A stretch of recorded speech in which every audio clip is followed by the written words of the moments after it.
When the goal is training your legs, there are dozens of exercises you can do.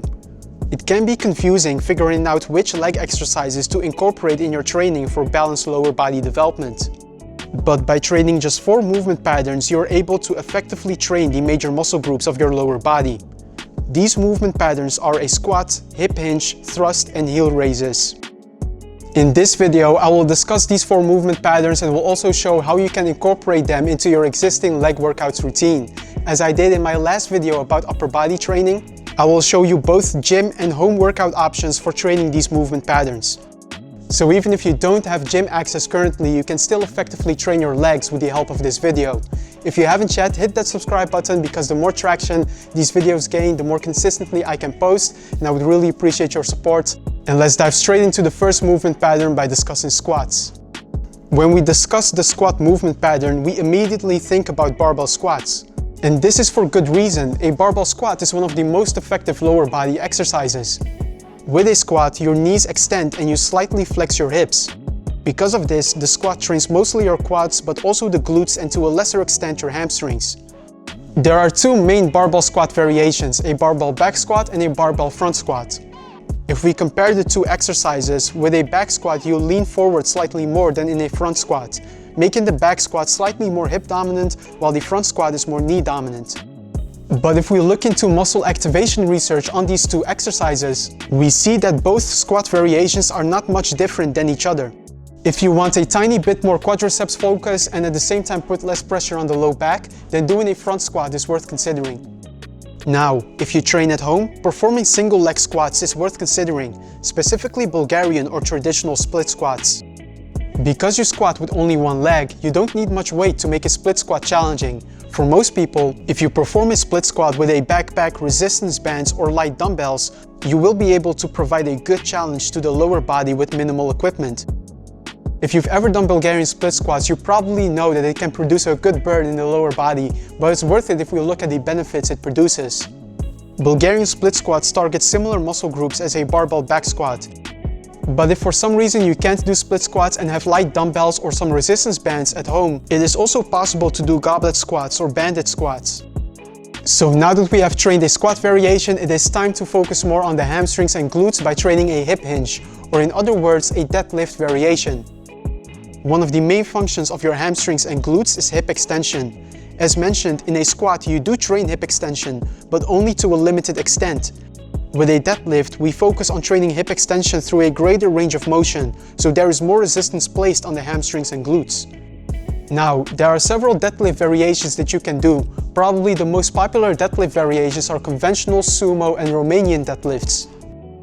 For most people, especially if you already have a squat variation in your routine, I would suggest focusing on something like a Romanian deadlift.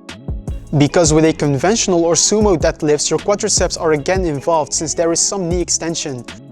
With a Romanian deadlift, we place the focus on isolating hip extension, so that you can effectively train the hamstrings and to some extent the glutes after training the quadriceps mostly via a squat.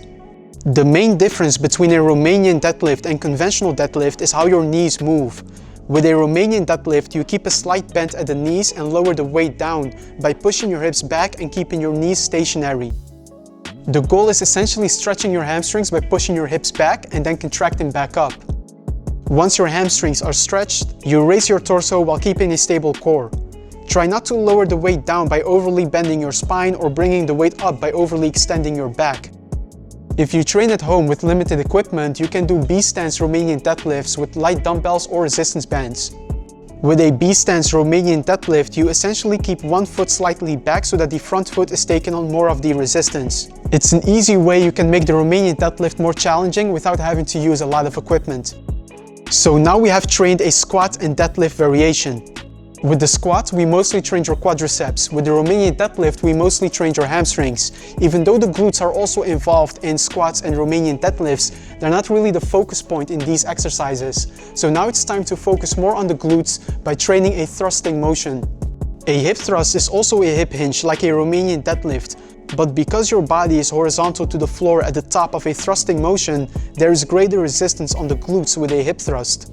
When you reach full hip extension, the glutes get challenged the most with a hip thrust. While with a squat or deadlift, there is minimal tension on the glutes at the top part of the range of motion.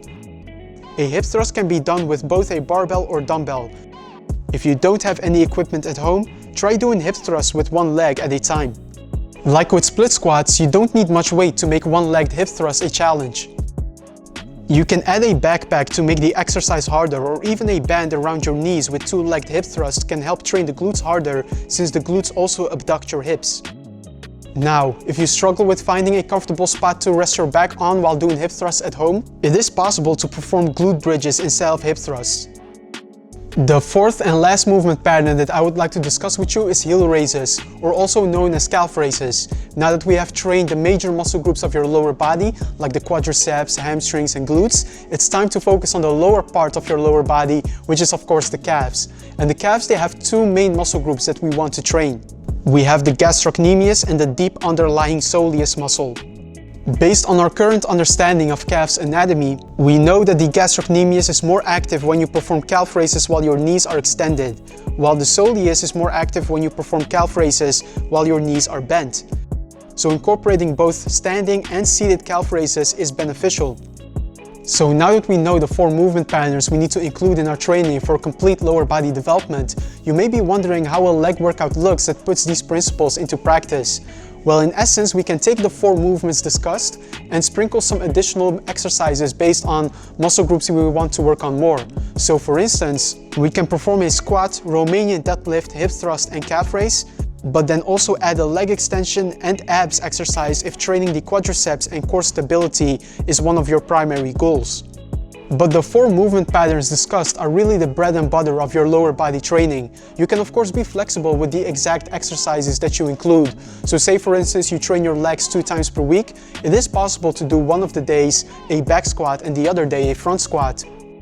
As long as you train the four movement patterns discussed in this video consistently, you are well on your way to developing your lower body.